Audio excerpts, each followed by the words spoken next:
গোপন সংবাদের ভিত্তিতে বাজারে অভিযান চালিয়ে 5 নেশা কারবারিকে আটক করে বিশ্রামগঞ্জ থানা পুলিশ। সাথে বিপুল পরিমাণ নেশা সামগ্রী উদ্ধার করা হয়েছে। ঘটনার বিবরণে ওসি সুবিমল দেবনাথ জানিয়েছেন, গোপন খবরের ভিত্তিতে বিশ্রামগঞ্জ থানার পুলিশ গতকাল সন্ধ্যায় বিশ্রামগঞ্জ বাজারে অভিযান চালিয়েছে। অভিযানে 5 জন নেশা কারবারিকে গ্রেপ্তারও করে। তাদের কাছ থেকে 400 ইয়াবা ট্যাবলেট, 125টি ব্রাউন সুগারের কন্টেনার, 17টি মোবাইল ও নগদ 25,000 টাকা উদ্ধার করে পুলিশ। আরও জানা গিয়েছে, অভিযুক্তদের বিরুদ্ধে বিশ্রামগঞ্জ থানায় এনডিপিএস ধারায় মামলা দায়ের করা হয়েছে। অভিযুক্তরা হলেন অনুপম দত্ত, জামাল হোসেন, রাম দত্ত, জয়ন্ত ঘোষ সহ রাহুল সাহা। প্রত্যেক অভিযুক্তদের বাড়ি বিশ্রামগঞ্জ থানাধীন এলাকায়। সন্ধ্যার সময় আমরা একটা গোপন খবরের ভিত্তিতে বিশ্রামগঞ্জ বাজারে মোট 5 জন ড্রাগ বিক্রেতাকে আটক করি।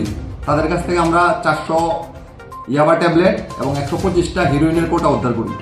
তাছাড়া তাদের কাছ থেকে আমরা 17টা মোবাইল ফোন এবং সর্বমোট প্রায় 25,000 টাকার মতো তাদের কাছ থেকে পাই। তাদেরকে আমরা একটা এনডিপিএস কেস নিয়ে তাদেরকে অ্যারেস্ট করেছি এবং আজকে তাদেরকে আমরা বিশালগড় কোর্টে প্রেরণ করেছি। এই 5 জন ছাড়াও তাদের কাছ থেকে আমরা কয়েকজনের নাম জানতে পেরেছি। তাদেরকে আমরা অ্যারেস্ট করার জন্য আমরা চেষ্টা চালিয়ে যাচ্ছি। স্যার, যে কোটি যিনি আটক করেছেন সেটির বাজার মূল্য কত হতে পারে আনুমানিক? বাজার মূল্য আনুমানিক 1 লাখ টাকার মতো হতে পারে।